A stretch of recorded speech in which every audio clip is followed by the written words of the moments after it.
Salut tout le monde, j'espère que vous allez bien.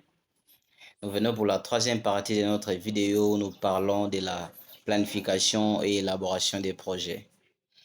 Nous avons bien sûr parlé du cycle des projets avec les 4 phases.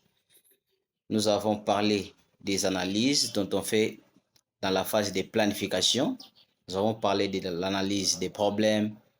Il nous est resté d'aborder l'analyse des parties prenantes et l'analyse fait-forme. Dans cette partie, la troisième partie de notre vidéo, nous allons justement parler de l'analyse des parties prenantes. Qu'est-ce qu'on appelle parties prenantes? Les parties prenantes ou la partie prenante est considérée dans notre contexte de projet comme une personne ou un groupe de personnes ou une institution qui a un intérêt dans les projets, dans l'intervention. Alors, pourquoi faire l'analyse des parties prenantes? L'analyse des parties prenantes est une technique utilisée pour définir et évaluer les intérêts des personnes ou des groupes de personnes, des institutions que l'intervention vise à aider et d'autres acteurs qui pourraient avoir une influence significative dans la réussite de l'intervention ou dans la réussite du projet. Alors, comment on fait l'analyse ou quel est l'outil qui doit nous servir à faire l'analyse des parties prenantes?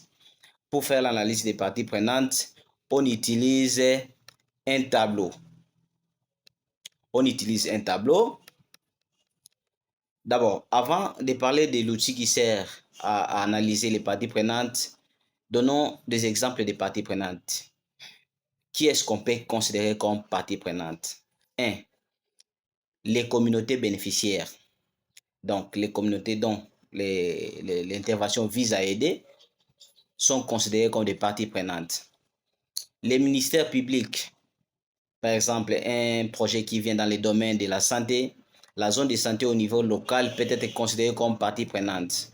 Un projet dans le domaine de l'agriculture, les services de l'agriculture sont des parties prenantes. Donc voilà.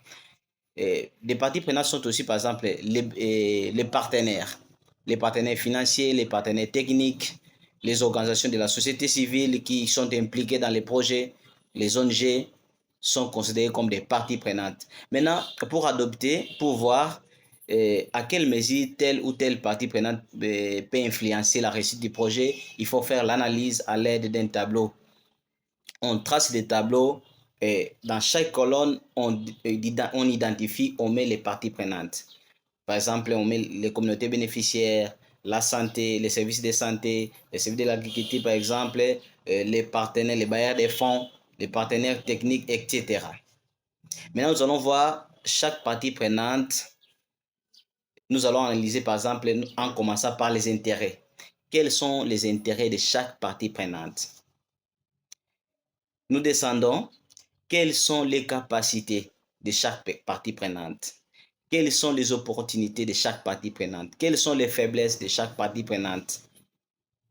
Et aussi, chaque partie prenante les besoins en information de chaque partie prenante. Donc, lors de l'intervention, chaque partie prenante a quoi comme besoin en information.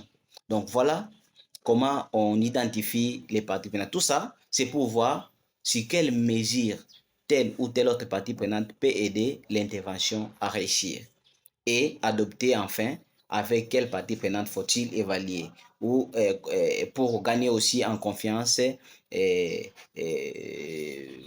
un consensus à tous les niveaux pour la bonne marche de l'intervention ou du projet.